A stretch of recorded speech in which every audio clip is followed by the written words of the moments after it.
leche plan. Provide sila ko ng leche plan. Gumagawa ako ng pulburon, tsaka tubig. Tsaka ano pa, yung isa sa ginagawa ko is peanut butter. And then ngayon, bibenta rin ako ng sushi. Bakit ito po yung napili niyong business? Nung nag-start ako nito nung high school ako yung leche plan, tubig, pulburon. 4th year high school ako na nag-start ako na mamumuhunan ganyan. Nag-start ako sa 500 pesos. And then, bakit ito yung inuna ko? Kasi ito yung pinakamababa at kikita ko sa negosyo. Kasi ang kinikita ko sa bawat pulburon or leche plan. Sa leche plan ang kinikita ko, kada isang leche plan bibenta ko 50 pesos. Sa pulburon, umabot ng 500 pesos pag nabenta ko lahat. And then sa peanut butter, kada isang peanut butter, umabot ng 40 pesos, kada isang 60 pesos. And then, sa kotse pala, 3%, umabot ng 23,000 to 30,000 kada isang kotse. Ang nakukuha ko kada benta. Saan niyo po ba nasimulan itinda yung mga products na ginawa? Nag-start ako sa school sa Torres. Sa Torres ako dati. Yan, binibenta ako sa kasi yan sa sa AP department, binibenta ako ng mga pulburon dyan. Sa English department, mga leche planube, sa mga classmate ko. Doon ako nag-start hanggang sa lumaki. Nagkaroon din pala ako ng nagbibenta rin pala ako before na sandwich.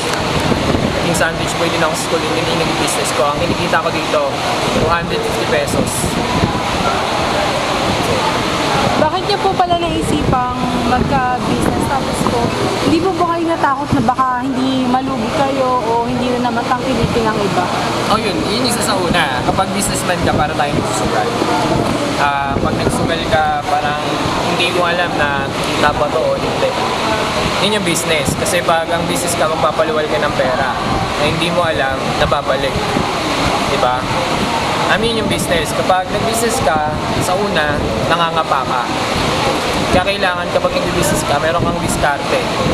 Tsaka malakas ang loob mo. Yung buo yung loob mo na yung business na yun, yung passion, hindi na yung makakalabas sa'yo. Bali ngayon po, ilang taon na po ba kayo nag-business na mga gantong products? Siguro ang nag-start ako nito, 15 years old ako. And 21 years old ako. Siguro 5 years na. The age of 21, yun yung mga kinikita ko. Bakit hindi po kayo naganap ng ibang business na pwedeng mapagkakabalan? Pag nag-business kasi tayo, or pag nag-business kayo, kailangan strictly isa lang tayo. Kasi hindi lalago yung business natin kapag naghanap pa tayo ng iba. For example, kapag yung business ko, leche planube, pag lumago na to, naghanap ako ng iba. Like, gumawa ako ng pulburon. Nung lumago yung pulburon ko, naghanap pa ako ng iba. Para mas maraming kita, mas marami. Pero, yung akibat naman nun, dapat before ka mag-open ng another business, dapat, lumalago, bago mo, mas maluluging iba, at dapat natututunan ng bansa. May kaugnayan po ba ito sa course na kinuha niyo sa pag-aaral? Sa course na kinuha ko, walang kaugnayan. Kasi ang course ko, Electronics Communication Engineering. Through wiring, hindi management. So bakit ganito? Kasi sabi sa akin ng professor dati, for ang mag-college, mas maganda na kinukuha mo yung hindi related sa course mo. Para sa akin lang to, hindi related kasi mas lalago ako. Kasi alam ko na yung side ng business management. So iba naman ako. Yun naman ako sa electronics. Ano po yung discarding ginagawa niyo sa business niyo? Yung diskarte, una, yung dati nung high school ako, ginagawa ko, nag-ikot ako kahit nakakapagod. Meron mga tumatanggi, natural yun, may tumatanggi. Pero ngayon, ang strategy ko sa Facebook, meron kasi dalawang taong businessman. Una, may masipag, may matalino. Pag starting ka, masipag ka. Pag pangalawa, matalino ka na, ibig sabihin, hindi ka na gumagalaw pero kumikita ka. Yun sa ako magagawa ko sa social media. Tapos may mga tao akong pinapabenta ko. Kung sabihin, naging matalino ako kasi una, pag nag-starting talaga, magiging masipag ka kasi naghahanap ka eh. Pero yung pangalawa, magiging matalino ka kasi sa naghahanap ka na ng tutulong sa'yo. Nagiging passion niyo po ba o nagiging masaya po ba kayo sa business na ginagawa niyo? Oo, masaya. Kasi bukod sa kumikita ka, bukod sa nakakatulong ako sa mga magulang ko. Meron ako sa age of 21 na kumikita ako ng ganun kalaking pera na more than sometimes umabot na ng 6 digit ang kinikita ko monthly for business. Kung kagaya ng sinabi ko sa inyo, kailangan sa business pinagtutunan ng pansin. Tsaka may puso kasi nakakapagod talaga. Tsaka marami rejection. At syempre may point na mababa ang sales, hindi nakakabenta. Kailangan talaga may puso or may passion. Last na question. Nung una po ba, natakot kayo na, nagkamali po ba kayo na, natakot kayo na baka malugi yung business niyo or nalugi na yung business niyo nung una pa lang? Hindi pa naman kasi yung business ko, before kong gawin to or before kong ibenta, pinag-isipan ko muna na kung patok ba to sa mga tao or hindi. Like food, pag sinabing pagkain, laging kinakain ng mga tao, di ba? Hindi nauubos. Then pala hindi ko pala nasabi, meron pala akong isa na rice dealer din pala ako, nagbibenta rin ako ng sakong-sakong bigas. So dapat pag nag-open tayo ng business, yung tatangkilikin ng mga tao, yung hindi nakakasawa. Like yung bigas, lahat ng tao kumakain ng rice, di ba? Lahat sinasayang. Like yung leche plan ube, lahat tayo kailangan ng dessert. Yung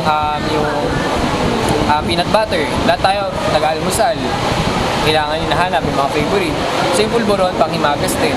So yung hindi nakakasawa at dapat binabalik-balikan ng mga tao. May disadvantage rin po ba yung pagtatayo ng business? For me, sa akin hindi. Kasi yung advantage sa akin is napakalaking tulong, lalo na sa life ko. Sometimes siguro sa iba may disadvantage. Kasi ang disadvantage kasi nito, minsan nawawala ng pansin sa pamilya or nawawala ng time sa pamilya ko. Pero for me sa akin, napagkakasya ko naman o namamanage ko. Paano niyo po namamanage yung time niyo sa, di ba po kunyari may business kayo, sa ibang social life niyo po?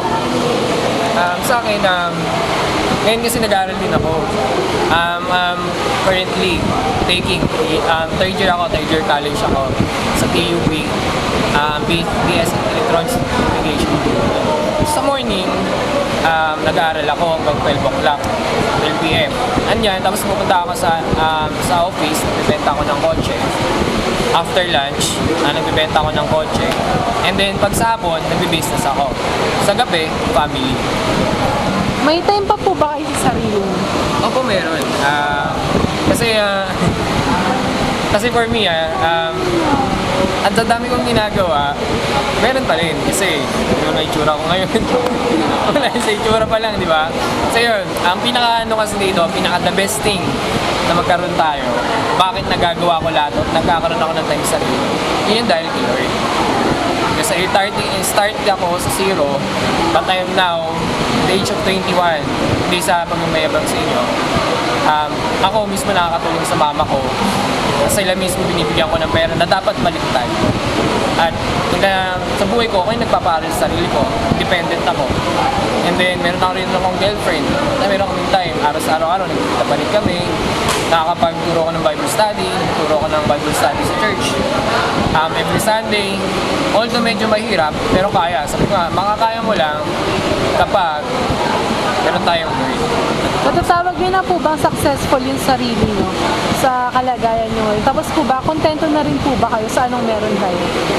Sa akin, for me, being a businessman, kagaya ko nga sabi sa inyo, ang perspective ng isang businessman, dapat mataas ang pangarap mo. So for example, sabi ko nga kanina, ang perspective ng Pilipino, mag-aaral, tapos magtatrabaho. Magtatrabaho lang. Pero ang Chinese, ang perspective ng Chinese, dapat mag-aaral ka, tatrabaho ka, mag-ipon ka, mag-business ka. What I mean is, dapat mataas ang pangarap mo. Mataas ang gusto gusto mong matalaki. Bukod dito, dapat pinapalaki mo. Like kung mapapansin nyo, yung mga SM, hindi sila na kontento.